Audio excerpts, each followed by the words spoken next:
ಇದಕ್ಕೆಲ್ಲ ಕಾರಣ ಭೀಮಾಂಬಿಕಾನೇ ಅನ್ನೋದು ನನಗೆ ಮುಂಚೆನೇ ಗೊತ್ತಿತ್ತು.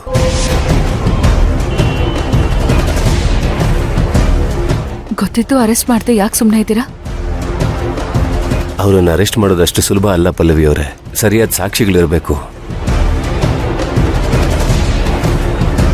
ಹೋದ್ಸಲ ನಾನು ಹೀಗೆ ಸಾಕ್ಷಿಗಳಿಲ್ಲದೆ ಒದ್ದಾಡ್ಬಿಟ್ಟೆ.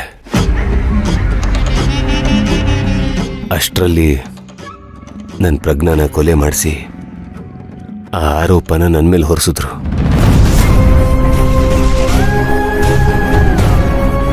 ಕೆಲಸದಿಂದ ಸಸ್ಪೆಂಡ್ ಆದೆ.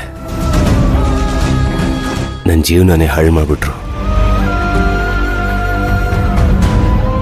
ಈಗ ನಿಮಗೆ ಅವಳ ತಂದೆ ಬಗ್ಗೆ ಗೊತ್ತಾಗಿದೆ. ಅವಳನ್ನ ಹಿಡಿಯೋದಕ್ಕೆ ನೀವು ಪ್ರಯತ್ನ ಪಡ್ತಾ ಇದ್ದೀರಾ ಅನ್ನೋ ವಿಷಯ ಅವಳಿಗೆ ಏನಾದರೂ ಗೊತ್ತಾದರೆ ನಿಮ್ಮ ಫ್ಯಾಮಿಲಿಗೆ ನಿಜವಾಗ್ಲೂ ತೊಂದರೆ ಆಗುತ್ತೆ. ಅದಕ್ಕೋಸ್ಕರನೇ ನಿಮ್ಮ ದಿಕ್ಕು ತಪ್ಪಿಸ್ಬೇಕು ಅಂತ ಇಷ್ಟೆಲ್ಲ ಮಾಡಬೇಕಾಗಿ ಬಂತು. ನೀವ್ ಹೇಳೋದು ಸರಿ ಇರ್ಬೋದು. ಅವ್ರು ನಮ್ಮನ್ನ ದಿಕ್ ತಪ್ಪಿಸ್ತಾರೆ ಅಂತ ನಾವು ಸುಮ್ಮನೆ ಇದ್ರೆ ಅವರು ಇಡೀ ದೇಶದ ದಿಕ್ಕೇ ತಪ್ಪಿಸ್ತಾರೆ. ನಾನು ದಂಧೆ ನಡೆಯೋ ಜಾಗಕ್ಕೆ ಹೋಗಿ ಫೋಟೋಗಳನ್ನ ತಗೊಂಡ್ ಬಂದಿದ್ದೀನಿ. ನನ್ನ ಹತ್ರ ಸಾಕಷ್ಟು ಸಾಕ್ಷಿಗಳಿದೆ.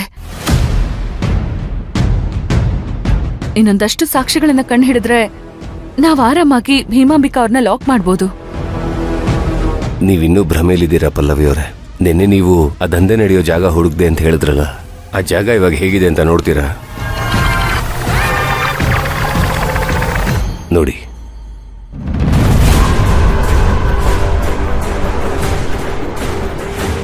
ಏನು ಇದದೇ ಜಾಗನಾ? ನಿಮಗೆ ಡೌಟ್ ಇದ್ರೆ ಇನ್ನೊಂದ್ಸಲ ಹೋಗಿ ಕ್ರಾಸ್ ಚೆಕ್ ಮಾಡ್ಕೊಂಬನ್ನಿ. ಅಲ್ಲಿ ದಂಧೆ ನಡೆಯೋದು ಹಾಗಿರಲಿ, ದಂಧೆ ನಡೀತಿತ್ತು ಅನ್ನೋ ಒಂದು ಸಣ್ಣ ಕ್ಲೂ ಕೂಡ ಅಲ್ಲಿ ಬಿಟ್ಟಿಲ್ಲ. ಆ ಭೀಮಾಂಬಿಕಾನ್ ಹಿಡಿಯೋದು ಅಷ್ಟು ಸುಲಭ ಅಲ್ಲ ಪಲ್ಲವಿಯವರೇ.